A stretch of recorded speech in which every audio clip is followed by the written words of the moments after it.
Pacific Maritime Association is committed to the development of a highly skilled and motivated workforce. PMA conducts complete training programs to meet the needs of our members. Through skills training and safety awareness, the employers are providing the tools necessary for the workforce to work safer while becoming more productive. An effective, well-trained workforce will meet the demands of an industry that is in constant change and growth.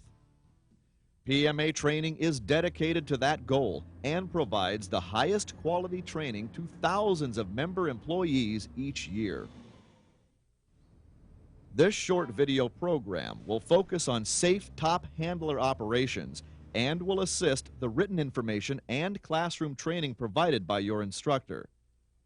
In order to safely operate a top handler, you must understand all the information presented to you in the classroom training sessions and become an efficient operator familiar with all the features and functions of the machine.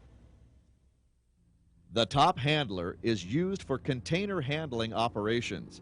It is designed and engineered to be utilized to move empty and loaded containers. Though there are different styles of top handlers, all share almost identical means of operation.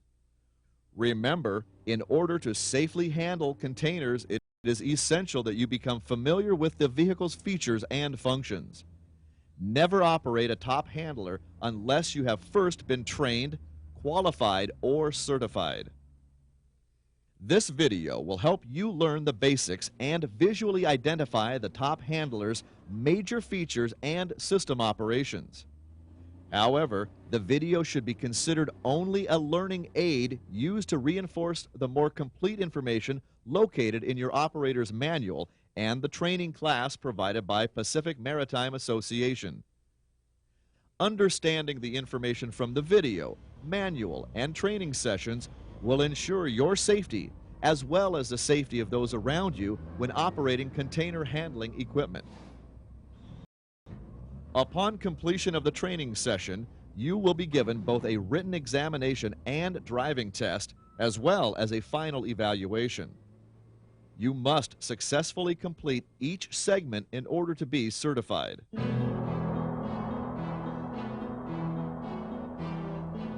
Part of the safe operation of your top handler involves daily walk-around inspections combined with the maintenance department's routine preventative maintenance schedule. Daily pre-shift inspections are the operator's responsibility in helping ensure your safety in its operation. When performing your pre-shift inspection, make visual checks for overall body condition. Make sure to visually check the spreader attachments and mast. Check the carriage condition by ensuring the rollers and welds are in their proper position and make sure the attachments, hoses, and fittings do not contain leaks. Check for leaks under the vehicle. Look for bent links and/or kinks in the chains. Lift cylinders and chain cylinders should be checked for leaks or damage. Inspect tires for wear or damage and make sure all lug nuts are properly tightened. Always get a working capacity reading from the capacity data plate. The machine's capacity must never be exceeded. If you notice any defects with the top handler during your pre-shift inspection, report it immediately to your supervisor. Never operate this type of equipment if damaged in any way. Doing so is very dangerous and could result in severe injury or death.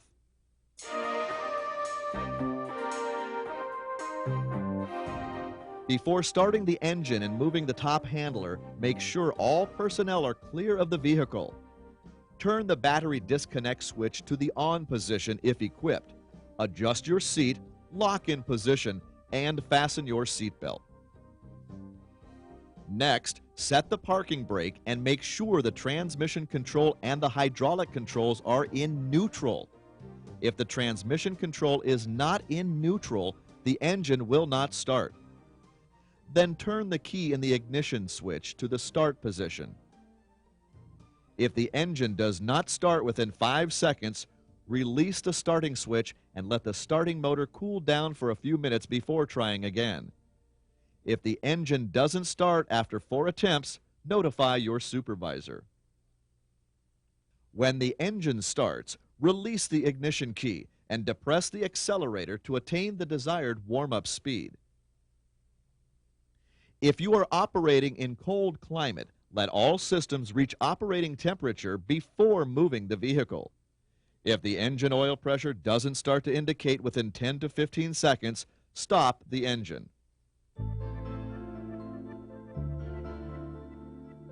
Now that your vehicle has passed its inspection and you have warmed up your engine, conduct an operations check to make sure your top handler is functioning properly. Make sure the following functions are working before moving containers. The parking brake is functioning properly if the vehicle doesn't move after shifting into gear while the parking brake is applied. Test the service brakes by moving the truck and applying the brakes. The vehicle has a fully hydraulic power steering system. If the power steering goes out because the engine has stalled, the truck can still be steered with extra effort on the operator's behalf. Check steering by moving the vehicle and testing the steering operations. Cycle the lift mechanism to make sure it works properly. Cycle the tilt mechanism to make sure it works properly.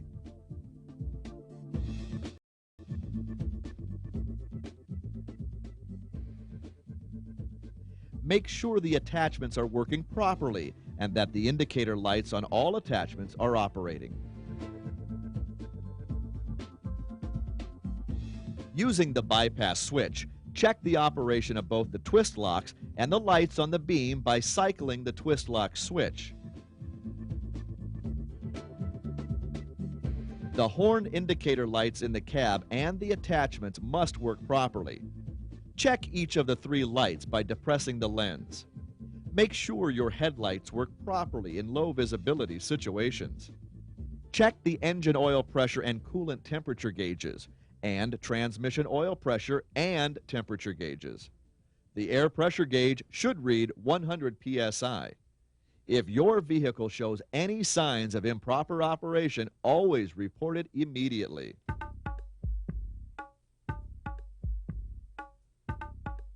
After your vehicle has passed your inspection for proper operating conditions, shift it into gear, release the parking brake, and accelerate the engine. Your transmission provides 3 speeds forward and 3 speeds reverse. Always follow all traffic signs and keep clear of pedestrian walkways. To move forward, push the control lever forward. To move backward, push the control lever backward. Then move to the loading site with the carriage raised only enough to see and clear obstructions.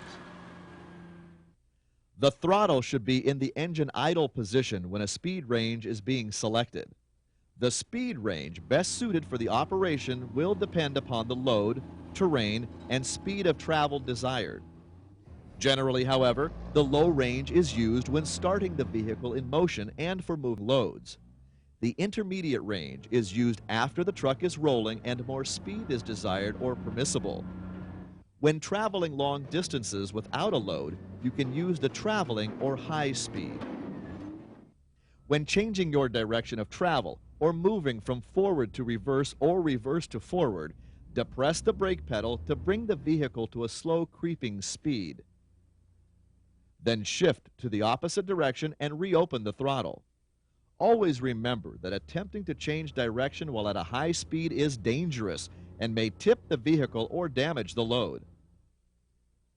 The higher the speed, the greater the chances of tipping the container or vehicle. Never change your direction of travel while at a high speed. Some machines will not change direction without stopping before shifting, so always slow the vehicle down before shifting or come to a complete stop beforehand. It is very important that while traveling without a container that you shrink the attachment, reducing it to its smallest width.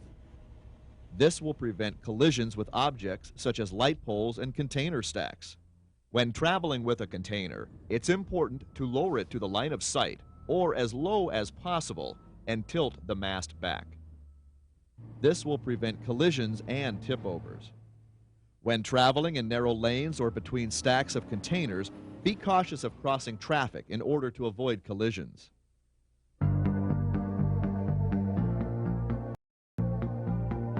Why do trucks tip over?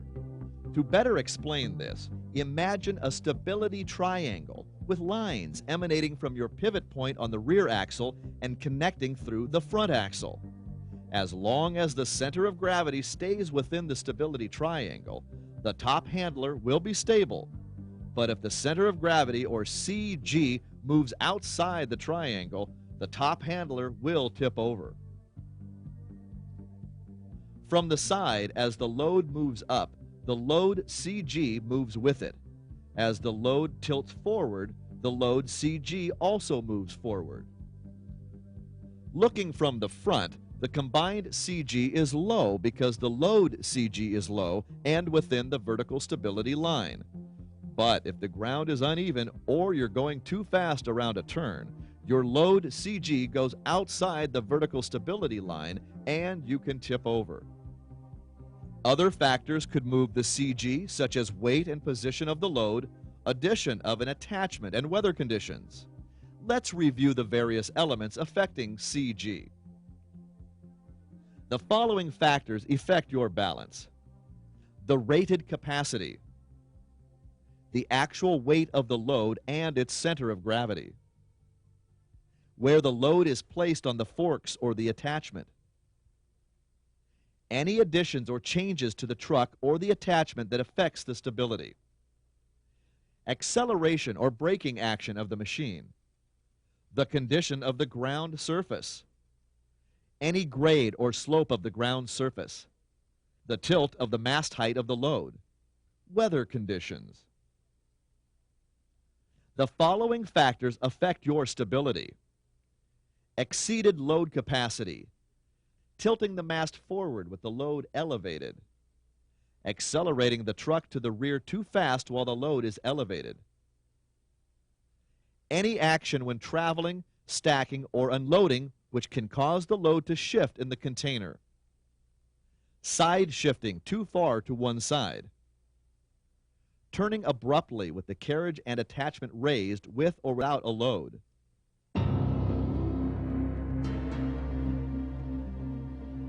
Now let's review some important performance objectives discussed within this program. Perform routine operational procedures, safely and consistently keeping the machine under control at all times. Maintain awareness of obstacles, personnel, and other equipment in the surrounding area. Perform a pre-operational check on the machine. Demonstrate knowledge of the operating controls, instruments, and their functions. Demonstrate knowledge of the lifting capacities of the machine. Handle containers in all possible production situations. Demonstrate how to communicate via radio and horn signals clearly and concisely. Perform operational exercises within established guidelines. Secure machine by proper parking, placement of the spreader, and shutdown of the engine. If there are any changes or defects found during your post-shift inspection, report them to your supervisor immediately. As you can see in this video, top handlers and other powered industrial trucks require the full attention of the operator. Without devoting your attention to safety concerns and safe operations, hazards and miscalculations can lead to devastating consequences. We hope this video has been helpful in familiarizing you with the top handler and its operations. Again, this program is only a learning aid to be used in addition to the operator's manual and the Pacific Maritime Association training program. It in no way substitutes the basic requirement that you must read and fully understand all the materials presented to you during your training sessions. Always make safety your highest priority when operating a top handler or any other type of powered industrial truck. All it takes is one shortcut or poor judgment call to result in disaster. As a top handler operator, it is your responsibility to move cargo in the safest manner possible. Make that your goal. Thank you.